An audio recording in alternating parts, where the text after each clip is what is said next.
வணக்கம். ஆகாஷ்வாணி புதுச்சேரி செய்திச் சுருக்கம். வாசிப்பவர் சத்குணா. பிரதமர் திரு நரேந்திர மோடி தனது 5 நாடுகள் பயணத்தின் முதல் கட்டமாக இன்று கானா செல்கிறார். அந்நாட்டு அதிபர் திரு ஜான் டிராமனியை சந்திக்கும் பிரதமர் இரு நாடுகளுக்கு இடையிலான பொருளாதாரம், எரிசக்தி, பாதுகாப்பு உள்ளிட்ட துறைகளில் ஏற்பட்டுள்ள ஒத்துழைப்பு மற்றும் முன்னேற்றம் குறித்து விவாதிக்க உள்ளார்.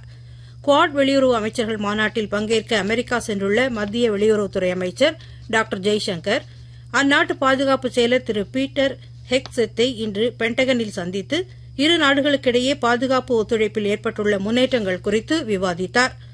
ரயில்வே தகவல் முறைக்கான CRIS மையத்தின் நிறுவன நாளையொட்டி நேற்று புதுடில்லியில் நடைபெற்ற விழாவில் ரயில்வே பயணிகளுக்கு தேவையான எல்லா சேவைகளையும் ஒரே இடத்தில் வழங்கும் வகையிலான ரயில் ஒன் மொபைல் செயலியை ரயில்வே அமைச்சர் திரு அஸ்வினி வைஷ்ணவ் தொடக்கி வைத்தார். 3 புதிய குற்றவியல் சட்டங்களின் அமலாக்கம் தொடங்கி ஓராண்டு நிறைவடைந்ததை குறிக்கும் விழாவை புதுச்சேரியில் நேற்று நடைபெற்றது.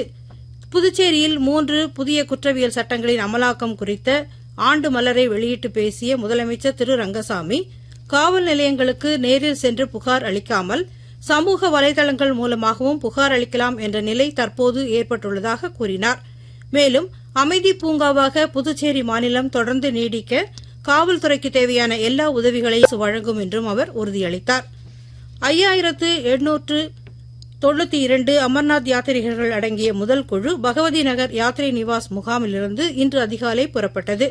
இந்த அமர்நாத் யாத்திரையை ஜம்மு காஷ்மீர் துணைநிலை ஆளுநர் திரு மனோஜ் சின்ஹா கொடியசைத்து தொடக்கி வைத்தார். வரும் ஆகஸ்ட் மாதம் 9ஆம் தேதி வரை நடைபெறவுள்ள அமர்நாத் யாத்திரையில் சுமார் 3.5 லட்சம் பக்தர்கள் பங்கேற்பார்கள் என எதிர்பார்க்கப்படுகிறது. இதற்கான பலத்த பாதுகாப்பு ஏற்பாடுகளை அம்மாநில அரசு செய்துள்ளது. இத்துடன் இந்த செய்திச் சுருக்கம் நிறைவு பெறுகிறது.